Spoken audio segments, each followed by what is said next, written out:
plus dangereux n'est pas ceux-là que vous voyez dans les bases. Le plus dangereux, ce sont les conseillers militaires.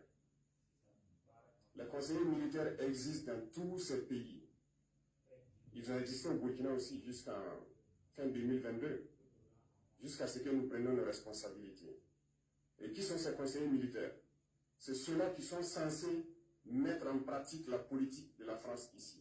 Ils doivent travailler à rendre nos armées très faibles pour que la France puisse toujours avoir l'argument d'exister ici. Sous Blaise Compaoré, ils avaient réussi. Nos sentinelles prenaient donc la garde avec des bâtons. C'est ça que la France veut de nos armées. Lorsque nous arrivons à cette étape, nous n'avons pas le choix que de vouloir qu'ils viennent s'installer. Mais l'armée burkinabé a réussi à un moment donné à se débarrasser des conseillers militaires.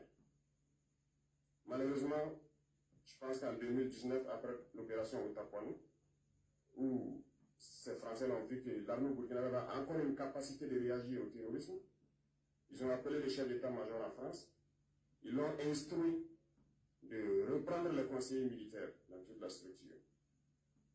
Eh bien, il n'a pas accepté, mais au retour au pays, les politiques l'ont instruit d'accepter les conseillers militaires. Et c'est là que les conseillers militaires sont revenus dans l'armée burkinabé en 2019. Avec toutes les conséquences qu'on connaît, l'armée était en train de disparaître dans les années 2020-2021. Et d'ailleurs, c'est le moment où beaucoup de militaires ont dû déserter, parce qu'il n'y avait plus d'espoir. On était en train de s'effondrer.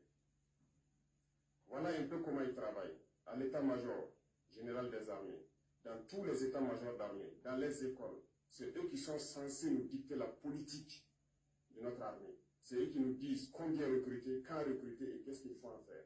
Ils sont dans les écoles pour nous dire comment il faut les former et ainsi de suite. Tant que ces conseils militaires sont là, vous n'êtes pas indépendant. Votre armée aura juste l'apparence d'une armée qui sera là en train de faire des parades du cirque. Mais lorsqu'il viendra la guerre, vous vous rendrez compte que la parade, c'est une chose, mais la guerre, c'est une autre chose.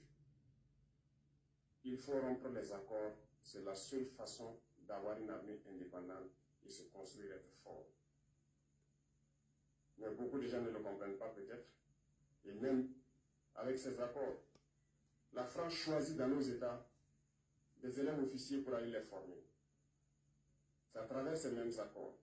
Mais en réalité, ces officiers qui partent se former pour la plupart, pour la France, ils viennent pour servir l'État français dans leur pays. Ils ne viennent pas pour servir nos pays. Ils les forment pour qu'ils viennent servir les intérêts de l'État français. J'en veux pour preuve. Lorsque nous nous sommes révoltés, beaucoup d'officiers au Burkina qui ont été formés en France